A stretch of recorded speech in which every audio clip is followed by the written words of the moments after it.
I was so impressed. I was like, oh my god, this is actually like what's happening behind the scene. If you up on set, then the colorist has to save it. Having a mentor will accelerate your growth. How's a new person supposed to do that? It can be very rough sometimes because there's some months where you just like align 3 jobs with 3 horrible production houses. When you switched to I am just a color grader, were you financially better off doing that?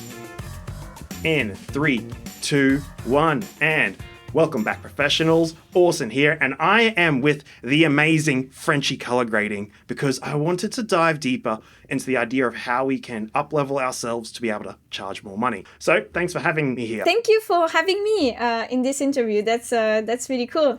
Yeah, really nice to meet you, Orson. Yes, it's nice to meet you too. It was great. You basically... I threw you a cold Instagram message about, 4 days ago. Yeah, and here we are. So here we are. Really fun. So, one cold message absolutely. on Instagram can bring you somewhere quite far. No. Yeah. No, yeah. This is actually one advice. If you want more money, you can send messages to production houses. Cold message can work actually. Were you cold messaging before you had upskilled and specialized, or did you work with them and then learn that they needed this? So for a bit of story, I started as I wanted to start as a colorist, and I wanted to just only specialize as a colorist.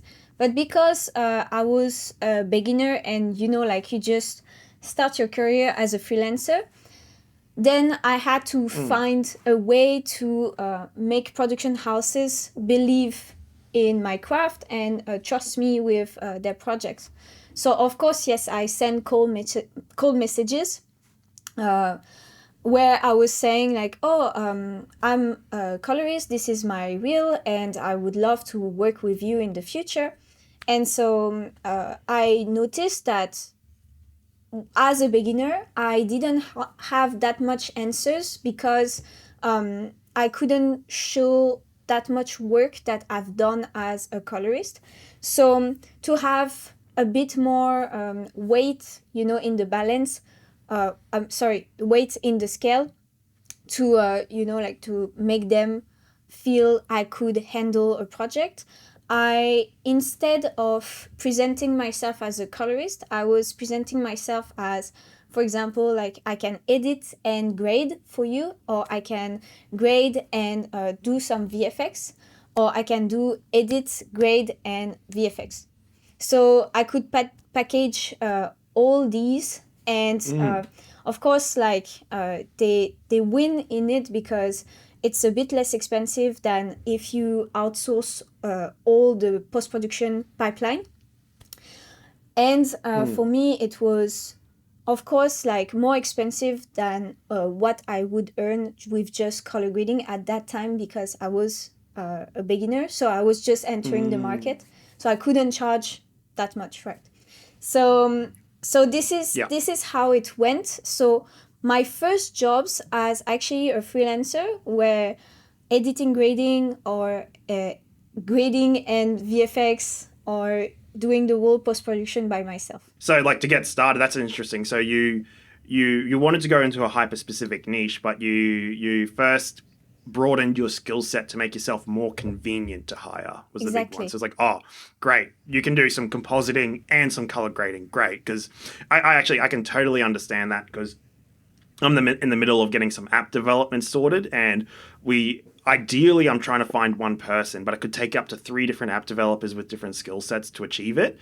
And every time I fail to find an app developer who can do all 3 jobs, if I have to make it 2, it actually gets exponentially more expensive for me because now there's a lot of management and communication versus having a singular expert. So that's really cool. I really like that, how you went from, going, okay, well, I'll broaden this, make it really easy. And how long did that take you? Did you start cold messaging and then, had work within months or weeks or years? I would say like, okay, why I was doing this, it was to have more professional jobs because anyway, as I wanted to specialize in color grading, if I was editing and grading, I could just present this work in my showreel as a color grading job. Right. And so Mm, then I would say when I started to get a decent reel, I started to then transition to a colorist position and just like color grading only, mm, um, than packaging specialties inside the post production. Yeah. So mm. there's Yeah, no yeah. real time frame. I would say like it happened when my reel became decent, and I would say yes, that was less than a year for sure. Okay, so there was this like beginning part of the Yeah. whole career where it was a bit maybe on and off, and it was building up just the ability to say, just building up enough evidence that you can do Yeah, what you're exactly. promising. So then it makes your ball rolling, and also it makes you meet people. So Mm, then you have mm. I from this, for example, from this uh, period of my life, I have now regular collaborators today. You know, Mm. I met them Yeah, during my period of time where I was packaging everything, and now I'm still working with them today, but for just color grading jobs. Yes. nice.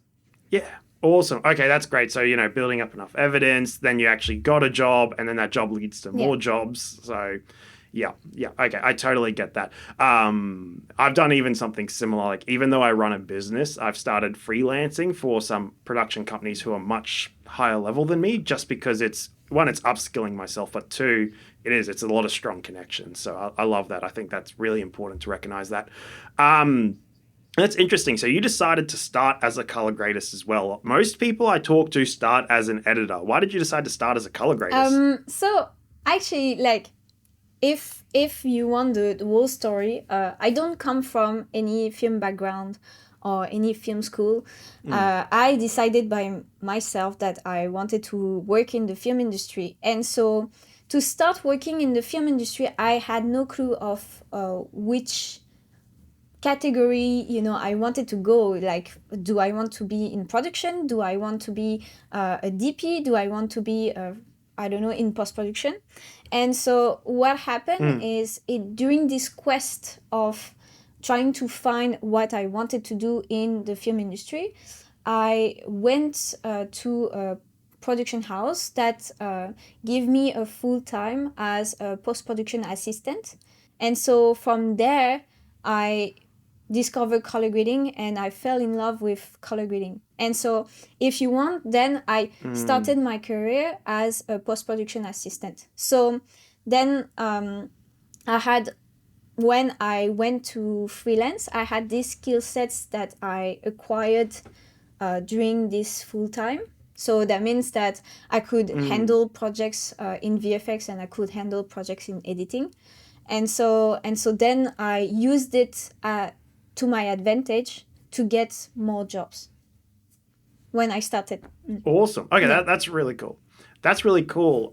Do you remember the moment you're like, oh yeah, color grading. That's what I'm gonna do. Um, I Or like you're like, ah, I I love this. I I fell in love with think I it. think it's just like what was happening is that when I started this quest of trying to find what I wanted to do, Mm, I was looking always, like the footage out of the camera, and I was like, whoa, why is it so gray? Like, why don't you shoot with an iPhone? I don't understand, right?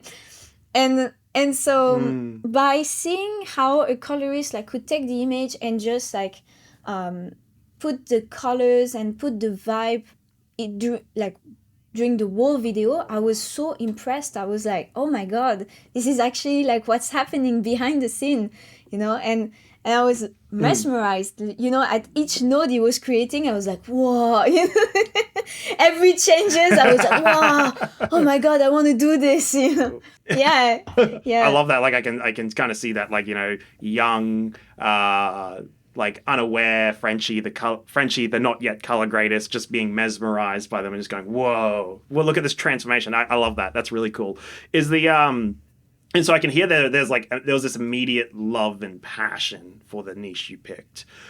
Is that, or even just being able to make sure you're picking that niche you love, is that a really important aspect, do you think, to when you're picking that vertical niche, making sure you love what you're doing? uh I would say for few maybe for few domain in the post-production, if you are picking one specialty, you don't have to be as passionate. It's just like for color grading, I feel that if you don't have the passion, the issue is that you will always stay stuck, in or you stay stagnant because you won't have the desire of learning new things. So that's Yeah. actually why I feel that color grading is a bit of its own thing, in the post-production, because yes, it's technical, but at the same time, I feel like because it's really geeky at some time, you need to be really passionate by the craft, So I would say, like, for example, Yeah. right, if you take the production and you have the production manager, the director, and the DP. I would say, like, the DP would be the place where you should be really passionate about what you're doing, because like you need so much technical knowledge, and you need, like, to dig all the time about lighting and about the science of colors and this kind of stuff. So because also, like, we are in the same team as the director of photography, then we are almost the same kind of humans that are, like, going deep dive into Yeah. color science, and, like, just, until 3 a.m., like, watching, like, how a lot is behaving on the footage. Yeah. So sometimes, for fun, I'm just stress testing lots, So yes, that's Yeah.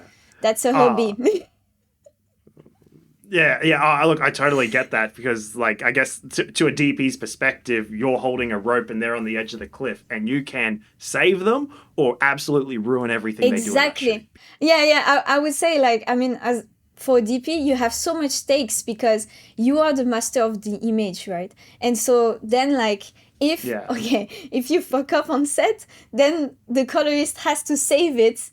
And the problem is that, like, we can only save until some extent, because the image is our limitation as colorists. So yes. Nothing like a bit of 8-bit footage with the wrong Perfect. color temperature thrown out to the other end. Perfect. Yeah, perfect, That's right? my favorite. Oh yeah, no, so I can totally get that, and I can see how that's also an advantage by being, like, such a hyper-specific niche. That probably makes you, when a DP gets on a project, they're going to refer you if they've worked with you and you've done justice to their work. They're going to go, you need to get Frenchie the color gradist, or you're paying all this money Yes. to me for nothing. So yeah, that's interesting. So and then how did you meet these DPs? Was it just doing the work with them and then, like, going like, oh yep, we work together well? I met these DPs because actually, like, I work in the commercial industry more. So I mean, for these kind of jobs, it's very fast. You have maybe 1 day of grading session. So then, like, you can have multiple projects during the month, and so then you connect with DPs because there's different DPs coming, either in session or either they are just participating through the director or something like that. So you start to have their name, and you start to know that they exist. So it's easier after to connect with them. Yeah.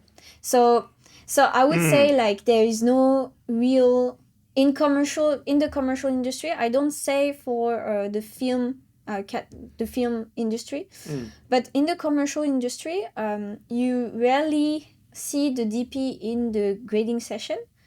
Sometimes they come, but most of the time they are very busy because they have other projects. But you can communicate with the DP. Yeah. I agree with that. One of my little YouTube tactics, because, like, you're in the commercial space, I'm in YouTube. It's a bit more fast paced again. I'm oftentimes filming, and then when there's like a little gap in recordings, you'll just hear my voice in the whisper going, "Hey, can you please make sure this is really bright over here, and can you make sure to cut out this little bit over there?" Like I give the Yeah, instructions between the takes in the footage. perfect. So that's my way of sneaking in. Um, so that's really cool. And so yeah, I was going to ask you all these questions about like before being just a general editor versus really niching into there, but it sounds like you kind of wanted to color grade the whole time. Actually, here's a good question. So you started out with all those generalist stuff, like okay, I'll do a little bit of compositing, I'll do a little bit of editing, I'll make your life more convenient.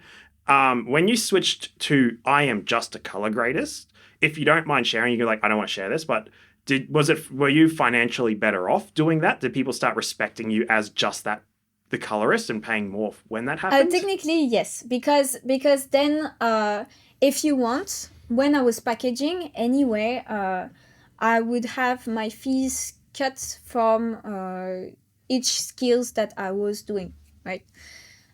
So in terms of package, I was earning more than if I was just like coming as a colorist into the picture at that time. Mm-hmm. But when I transitioned to only colorist, uh, if you were comparing the amount of work that I was doing with packaging the post production and the amount of work that I was doing as a colorist, I was earning more as a colorist, for sure. Mm.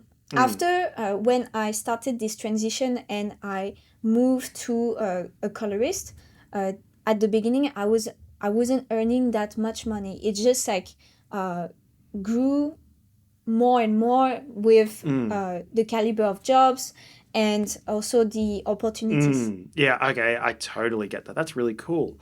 And then I think there was something in here which was interesting, which I wasn't planning on talking about, but sounds like it'd be really good to pick your brain about. When you started just jumping into this career, you seem to have this, like from the stories I can hear, it seems like there was this real tenacity to just go and make the connections needed to get the work. And not only was it make the connections, but make the right connections. I see a lot of video editors out there who are working for people paying them pennies to the dollar in comparison. So I don't know if you remember back when you were first starting, how were you going about picking, okay, this is where I'm going to go get some experience, this is where I'm going to go get some Okay, work? so I was very lucky in my life because Mm. I got a filmmaker mentor with me. So if you Mm. want, he was actually guiding me where I should, put my eggs in, let's say. Like, for Mm. example, like he worked with other production houses, so he could recommend me for some job. If the production Mm. house wants to try, they try. If they don't want to try, they don't try. But at least your name is already thrown on the table.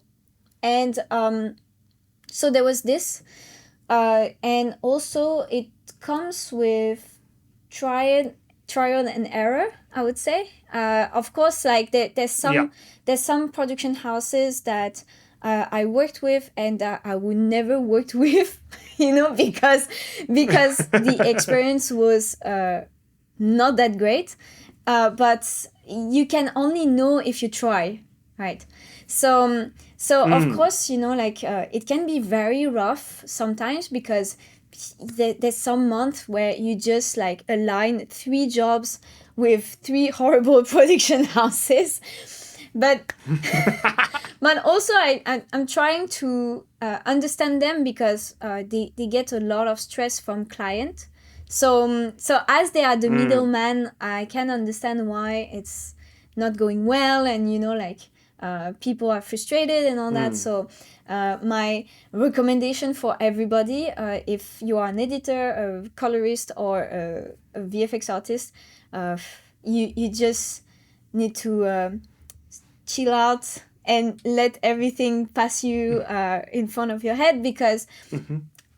at the end of the day, like everything that they say to you, even if it's like horrible things, is not against you. It's just like people that Yeah. are really stressed and that they don't know how to handle stress.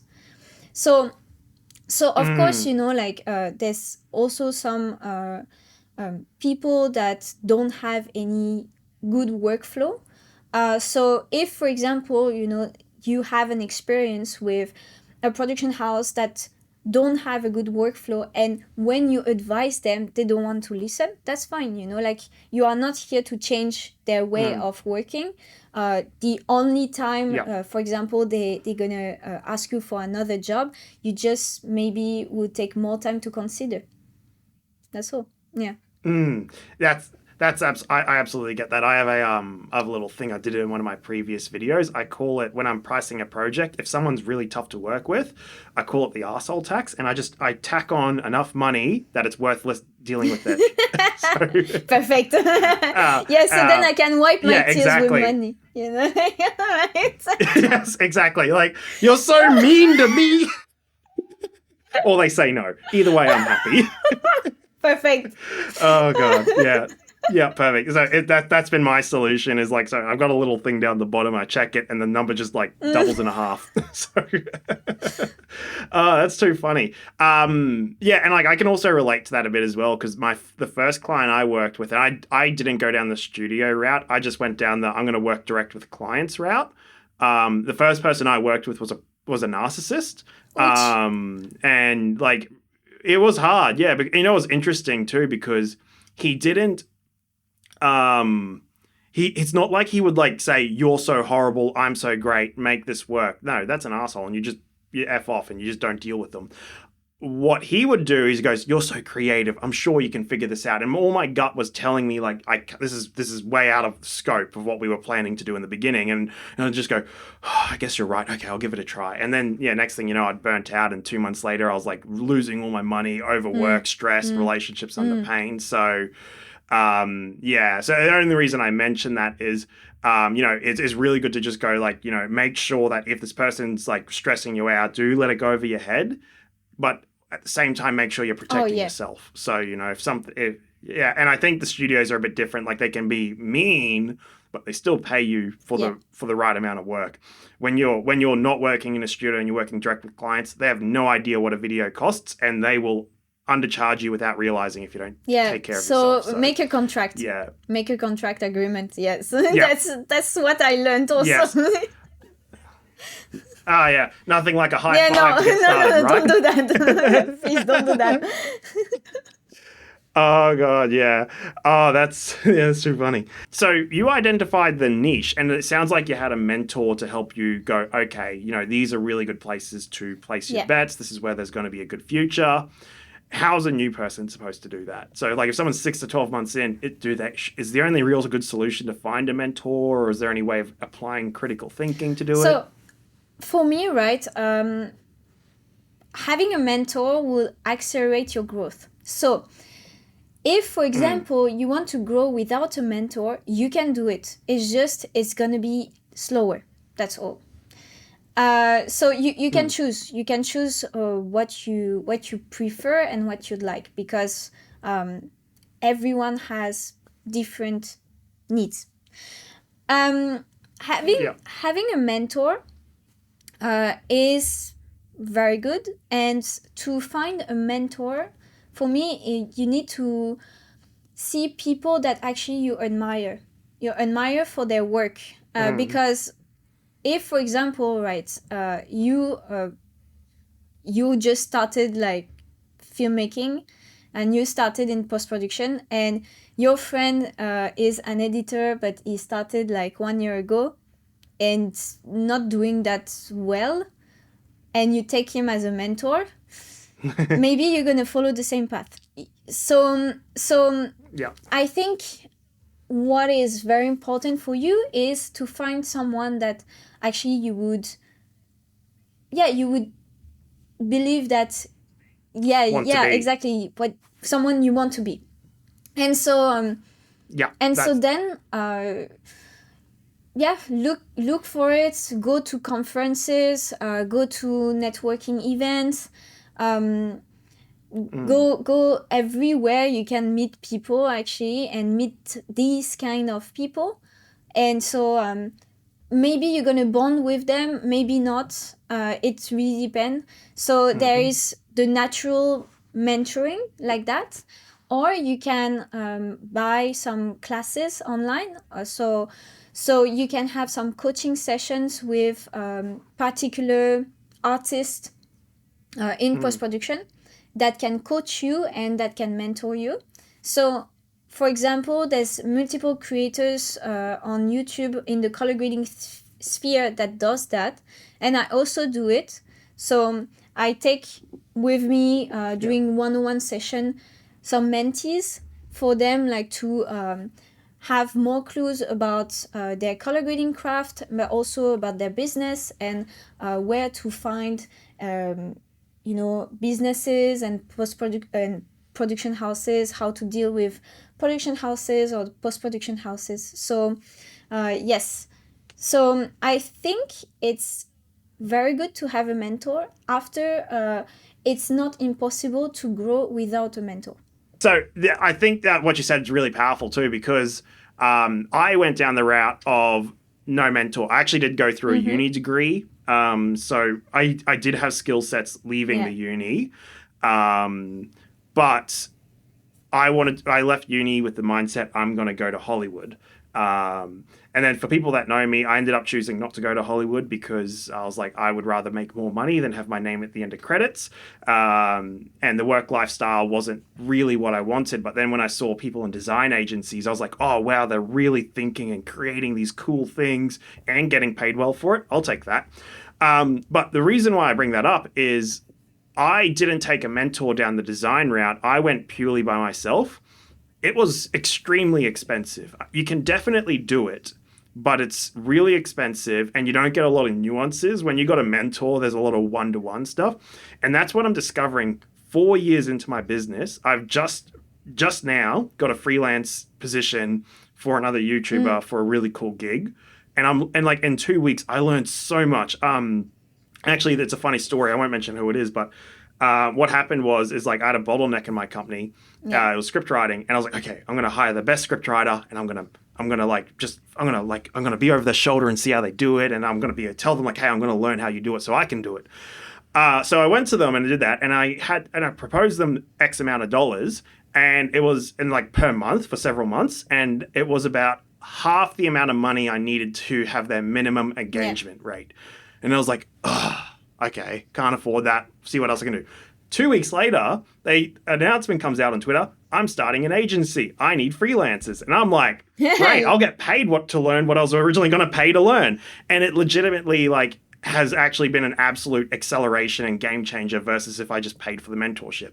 It is an option if you need to as well, though. Yes. One of the things that did happen for me is that I wanted to specialize under YouTube, and that's what I did because I was just really not happy with the kind of money I was making and the inconsistency of it. So I was like, okay, social media management seems like a good niche to go. So I think for like 2 months straight, I just consumed nothing but like how to grow Yeah. YouTube channels. And I then did this course. Like out of all these three places, I found one. I was like, okay, this one seems like the most legitimate process and it's not being clickbaity with their results. I was like, oh, okay, this seems like legitimate information. And so it was only like $700 a year. I was like, oh, Mm-hmm. easy, I can afford that. And I know that's really expensive for a lot of people, but for me, I was like, okay, I can do that. And what ended up happening though, so I did 2 months of just studying courses and stuff, and then yeah, right after it, I ended up landing a client for Oh, 6 grand a great. month, and Yeah. I was like, oh, okay, I'm in the right space. Yeah, So, yeah. It's amazing. um, It's amazing what you've done. oh, thank Yeah. you. I appreciate it. And that was a really sudden and quick transformation. But again, what I learned is that I had to pick a niche and I had to figure out a way to learn how to be competitive at that niche. So you can do it yourself, get a mentor, you can go through studios, you can do it yourself, you can go specifically down a skill set, which is a vertical niche, or you can choose a very specific customer or problem to solve, which is a horizontal niche. So that's what I liked about this is that we've both gone through exact Yes. opposite routes and still have led to some degree of happy Exactly. success. I'm assuming. I Oh don't no, actually no, know. exactly, exactly. And if you want me Yeah. to be really transparent with you, I'm still having a Mm. colorist mentor today. So Awesome. like it's always, I think it's seasons in life. There's some moments where I didn't need a mentor because I was thinking like, okay, I can do it myself and all that. And there's sometimes like where I actually like my colorist mentor uh, is very useful when I have actually questions, because he knows more than Mm-hmm. me. So so then like I have a fast track, to answer my issues and answer my questions. So yes, it really depends on your seasons in your life, the context, the environment and everything. Mm-hmm. Yeah, yeah, absolutely. I really like how you bring that out because I don't like it when people promise make 10 grand a month or 200 grand a year because they don't understand the context, the situation you're in, the advantages you're in, or where you live, which all have major, even bigger Yeah. impacts even on where you're going to go and succeed. But yeah, so if you that's the risk, right? But if you can getting a mentor is tough, but if you can, they'll have that context. If you can't, then you can go down the route of courses. But again, it's like either expensive or you don't know if what you're going to get at the end is good enough. And then there is also one-on-one mentoring, which is kind of like a nice in Yes. between, right? So you're getting that specific context of the situation with someone who is an expert, so they can go, if I was in Yeah. your shoes, here's where I Exactly. would go. So Exactly. And also yeah, most of the time they experienced it before you, so then they can give you their mm, own experience on this. yeah, and that's really important because, and you tell me what you think. Like one of the things we talk about is just supply, demand, value, understanding what jobs are valuable to what people. And like usually people who've lived and had wisdom have a lot more experience to Yes. say on that. Exactly. When you Yeah, see, yeah, when you see awesome. more, actually, like you take the you take every problems, with a step back, and you're like, okay, before I would have fuck it up, but now I know, you know. Yes.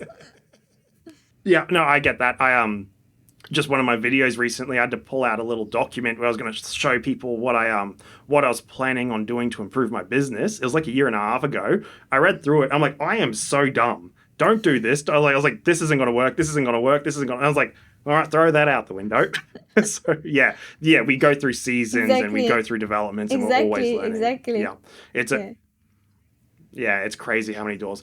I think this is a really good spot to leave it. If you got anything else you'd love to share, now's a great time. Yeah, thank you for Oh, that inviting was me. it. Yeah, no, really, because it's nice to talk about these subjects. I find that Mm, it's still pretty taboo. I don't really know why, mm, but yes, I actually like to share about this because it's important. Money is important, and yeah. landing jobs is important too. So yes, that's really cool.